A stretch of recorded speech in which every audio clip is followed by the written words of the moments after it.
ಸಾಮಾನ್ಯವಾಗಿ ಪ್ರತಿದಿನ ಸಂಜೆ 7 ಗಂಟೆಗೆ ಮಹಾಭಾರತ ಚರ್ಚಾ ಕಾರ್ಯಕ್ರಮದಲ್ಲಿ ರಾಜಕೀಯ ಚರ್ಚೆಗಳು. ಆದರೆ ಇವತ್ತು ಹೇಳಿ ಕೇಳಿ ನಮ್ಮ ಗಣಪನ ಹಬ್ಬ. ಹೀಗಾಗಿ ರಾಜಕೀಯ ಚರ್ಚೆ, ಕೂಗಾಟ, ಕಿರ್ಚಾಟವನ್ನ ಪಕ್ಕಕ್ಕಿಟ್ಟು ಗಣಪತಿಯ ದರ್ಶನವನ್ನ ಮಹಾಭಾರತ ವಿಶೇಷ ಕಾರ್ಯಕ್ರಮದ ಮೂಲಕ ಮಾಡುವ ಪ್ರಯತ್ನವನ್ನ ನಾನು ಹಾಗೆ ನನ್ನ ಕಲೀಗ್ ದಿವತ್ ಮಾಡ್ತಾ ಇದ್ದೀವಿ. ಗಣಪತಿಗೆ ಇಷ್ಟವಾದ ಸಂಖ್ಯೆ ಅಂದರೆ 21. ಹೀಗಾಗೇನೆ ಗಣಪತಿಗೆ 21 ಗರ್ಕೆ, 21 ಹಣ್ಣು ಕಾಯಿ, 21 ಕಡುಬುಗಳನ್ನು ಅರ್ಪಣೆ ಮಾಡಿ ಪೂಜೆ ಮಾಡ್ತೀವಿ.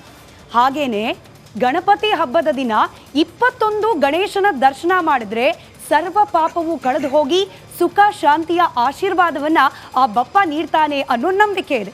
21 ಗಣಪತಿಯನ್ನ ನೋಡೋಕೆ ಎಷ್ಟು ಸುತ್ತಬೇಕಲ್ವಾ, ಎಷ್ಟು ಕಷ್ಟ ಅಲ್ವಾ ದಿವತ್? ಎಸ್, ಎಲ್ಲೆಲ್ಲಿ ಹೋಗಿ ನೋಡೋದು ಅಂತ ಚಿಂತೆ ಮಾಡಕ್ಕೆ ಹೋಗಬೇಡಿ.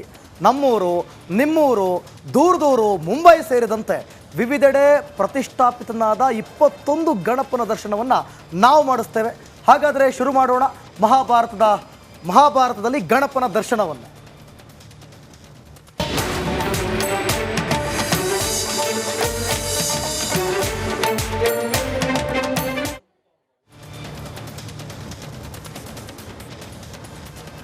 ಇಪ್ಪತ್ತೊಂದು ಗಣಪತಿ ಅಂದರೆ ಎಲ್ಲೆಲ್ಲೆಲ್ಲ ಪ್ರತಿಷ್ಠಾಪನೆ ಆಗಿರ್ಬೋದು. ದಿವಿತ್ ಹೇಳಿದ ಹಾಗೆ ನಮ್ಮೂರು, ನಿಮ್ಮೂರು, ಹಾಗೆ ಬೆಂಗಳೂರಿನಲ್ಲೇ ವಿಶೇಷವಾಗಿ 3-4 ಕಡೆ ಅದ್ಧೂರಿಯಾಗಿ ಗಣಪತಿ ಹಬ್ಬವನ್ನು ಮಾಡಿದ್ದಾರೆ. ಹಾಗೆ ನಮ್ಮ ಬೆಳಗಾವಿ, ಶಿವಮೊಗ್ಗ, ಕಲಬುರಗಿ 1-2 ಪ್ರತಿ ಊರಿನಲ್ಲೂ ಕೂಡ ಈ ಬಾರಿಯ ಗಣಪತಿ ಹಬ್ಬವನ್ನು ಸಂಭ್ರಮ ಸಡಗರದಿಂದ ಆಚರಣೆ ಮಾಡಲಾಗ್ತಾ ಇದೆ. ಎಲ್ಲೆಲ್ಲಿ ಯಾವ ರೀತಿ ಇತ್ತು ಸಡಗರ ಈಗ ಅಂದ್ರೆ ಸಂಜೆ ಕಳೆದ ನಂತರದಲ್ಲಿ ಸಾಮಾನ್ಯವಾಗಿ ದಿವಿತ್ ನಾವೆಲ್ಲ ಚಿಕ್ಕವರು ಇರಬೇಕಾದ್ರೆ ಗಣಪತಿ ನೋಡ್ಲಿಕ್ಕೆ ಹೋಗ್ತಿದ್ವಿ ಸಂಜೆ ಆದ ತಕ್ಷಣ. ಹಂಗೇನೆ ಯಾರೆಲ್ಲ ಆಚೆ ಹೋಗ್ಲಿಕ್ಕೆ ಆಗಲ್ಲ ಅವರೆಲ್ಲರಿಗೂ ಕೂಡ ಸಂಜೆ ಹೊತ್ತಿನಲ್ಲಿ ಹೌದು ನಾನು 20 ನೋಡಿದೆ, ನಾನು 15 ನೋಡಿದೆ, ಕೌಂಟು, ಕೆಲವರು 101 ಗಣಪತಿ ನೋಡೋರು ಇದ್ದಾರೆ. ಹಾಗಾಗಿ ಯಾವ್ಯಾವ ಊರಿನಲ್ಲಿ ಹೇಗಿದೆ ಸಂಭ್ರಮ, ಜನ ಯಾವ ರೀತಿ ಹಬ್ಬ ಆಚರಿಸ್ತಿದ್ದಾರೆ, ದೇವಸ್ಥಾನಗಳಲ್ಲಿ ಪೂಜೆ ಪುನಸ್ಕಾರ ಯಾವ ರೀತಿ ಇದೆ, ಇದೆಲ್ಲದರ ಮಾಹಿತಿಯನ್ನ ನೀಡಲಿಕ್ಕೆ ನಮ್ಮ ಪ್ರತಿನಿಧಿಗಳು ಲೈವ್ ನಲ್ಲಿ ಕನೆಕ್ಟೆಡ್ ಇರ್ತಾರೆ. ಬಹುಶಃ ಬೆಂಗಳೂರಿನಿಂದ ಸವಿತಾ ನೇರ ಸಂಪರ್ಕದಲ್ಲಿರ್ತಾರೆ, ಹಾಗೆ ಬೆಳಗಾವಿ ಪ್ರತಿನಿಧಿ ಇರ್ತಾರೆ, ಕಲಬುರಗಿ ಪ್ರತಿನಿಧಿ ಇರ್ತಾರೆ, ಎಲ್ಲರೂ ಕೂಡ ಬೀದರ್ನ ಪ್ರತಿನಿಧಿ ಕೂಡ ನಮ್ಮ ಜೊತೆಯಲ್ಲಿ ಸಂಪರ್ಕದಲ್ಲಿರ್ತಾರೆ. ಆಯಾ ಊರಿನ ಸುದ್ದಿ ಬಂದಾಗ ಅವ್ರ ಹತ್ರ ಮಾಹಿತಿಯನ್ನ ಪಡ್ಕೊಳ್ಳೋಣ. ಹಾಗೆ ಸಾಧ್ಯ ಆದರೆ ಆಯಾ ಊರಿನಲ್ಲಿ ಒಂದಷ್ಟು ಜನ ಮಾತನಾಡಿಸೋ ಪ್ರಯತ್ನನೂ ಮಾಡೋಣ, ಹೆಂಗಿರುತ್ತೆ ಹಬ್ಬ ಅಂತ ಹೇಳಿ. ಸೊ ಎಲ್ಲರಿಗೂ ಕೂಡ ಮತ್ತೊಮ್ಮೆ ಗಣಪತಿ ಹಬ್ಬದ ಶುಭಾಶಯಗಳನ್ನು ಕೊಡ್ತಾ ಇದ್ದೀನಿ. ನನ್ನ ಕಲೀಗ್ಸ್ಗೂ ಕೂಡ ಮತ್ತೆ ಸಂಪರ್ಕ ಮಾಡ್ತೀವಿ ನಿಮ್ಮ ಸುದ್ದಿ ಬಂದ ಸಂದರ್ಭದಲ್ಲಿ. ಇನ್ನು ಓವರಾಲ್ ಆಗಿ ಈ ಕಾರ್ಯಕ್ರಮದಲ್ಲಿ ನಾವು 21 ಗಣಪತಿಯನ್ನು ನಿಮಗೆ ತೋರಿಸ್ತಾ ಇದ್ದೀವಿ.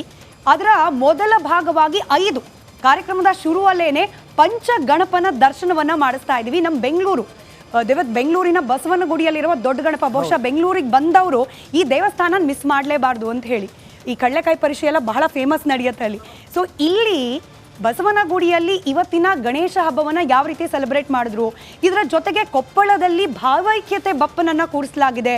ಮಡಿಕೇರಿ, ದುರ್ಗ, ಗದಗ ಹೀಗೆ ಪಂಚ ವಿನಾಯಕನ ದರ್ಶನವನ್ನು ಒಮ್ಮೆಲೆ ಮಾಡಿಸ್ತೀವಿ, ನೋಡ್ಕೊಂಡು ಬನ್ನಿ.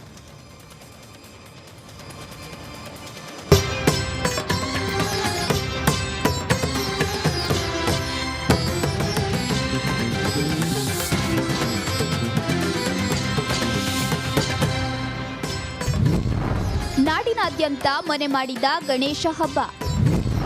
ಗಣಪನನ್ನ ಕಂಡು ಕರುನಾಡು ಫುಲ್ ಖುಷ್.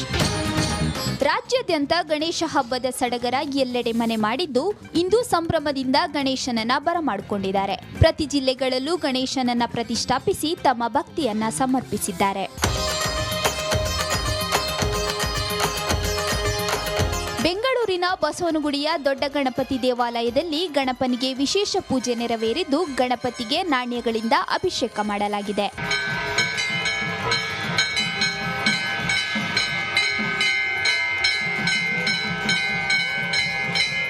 ಕೊಪ್ಪಳದ ಮಸೀದಿ ಆವರಣದಲ್ಲಿ ಹಿಂದೂ ಮುಸ್ಲಿಂ ಸಮುದಾಯದವರಿಂದ ಗಣೇಶನ ಪ್ರತಿಷ್ಠಾಪನೆ ಮಾಡಿದ್ದಾರೆ. ಇದರಿಂದ ಭಾವೈಕ್ಯತೆಗೆ ಗಣೇಶ ಹಬ್ಬ ಸಾಕ್ಷಿಯಾಗಿದ್ದು ಭಾರಿ ಮೆಚ್ಚುಗೆ ವ್ಯಕ್ತವಾಗಿದೆ.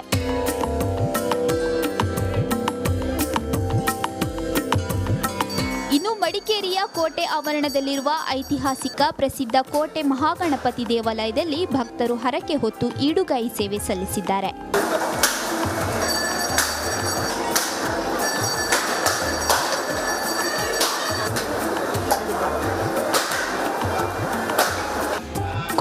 ಚಿತ್ರದುರ್ಗದಲ್ಲಿ ಪ್ರತಿ ವರ್ಷದಂತೆ ಈ ವರ್ಷವೂ ವಿಶೇಷವಾಗಿ ಗರುಡನ ಮೇಲೆ ಕೂತಿರುವ ಗಣಪತಿಯನ್ನ ಪ್ರತಿಷ್ಠಾಪಿಸಿದ್ದು ಗಣಪತಿಯನ್ನು ಭಕ್ತರು ಕಣ್ತುಂಬಿಕೊಳ್ಳುತ್ತಿದ್ದಾರೆ.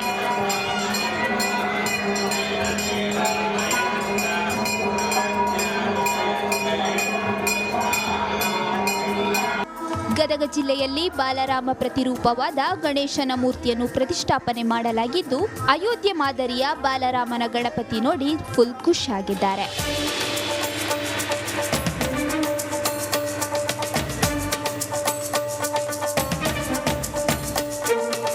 ಒಟ್ಟಾರೆ ಇಂದು ನಾಡಿನಾದ್ಯಂತ ಗಣೇಶ ಮೂರ್ತಿಯನ್ನು ಪ್ರತಿಷ್ಠಾಪಿಸಲಾಗಿದ್ದು, ಮಕ್ಕಳಿಂದ ಹಿಡಿದು ಮನೆ ಮಂದಿಯೆಲ್ಲ ಗಣಪನನ್ನ ಕಣ್ತುಂಬಿಕೊಳ್ತಿದ್ದಾರೆ.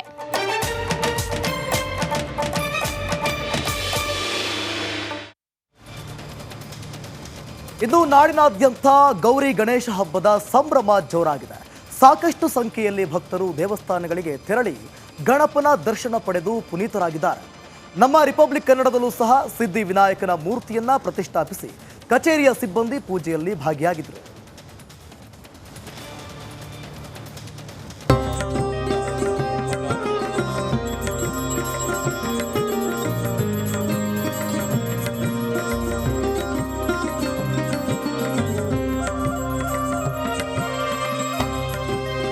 ವಕ್ರತುಂಡ ಮಹಾಕಾಯ ಕೋಟಿ ಸೂರ್ಯ ಸಮಪ್ರಭ ನಿರ್ವಿಘ್ನಂ ಕುರು ಮೇ ದೇವ ಸರ್ವಕಾರ್ಯೇಷು ಸರ್ವದಾ.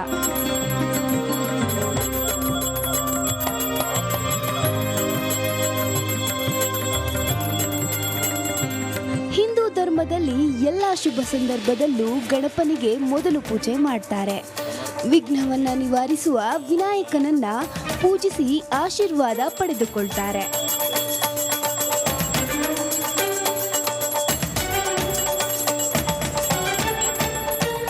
ನಮ್ಮ ರಿಪಬ್ಲಿಕ್ ಕನ್ನಡ ಕಚೇರಿಯಲ್ಲೂ ಸಹ ಗಣೇಶ ಹಬ್ಬದ ಸಂಭ್ರಮ ಮನೆ ಮಾಡಿತ್ತು.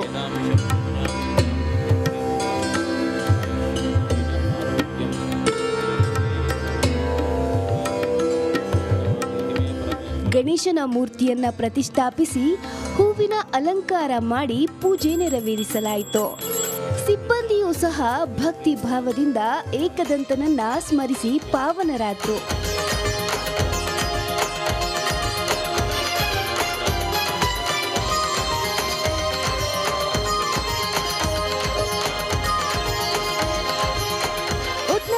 ವಿಘ್ನ ನಿವಾರಕ ನಿಮ್ಮೆಲ್ಲ ಕಷ್ಟಗಳನ್ನ ದೂರ ಮಾಡಲಿ.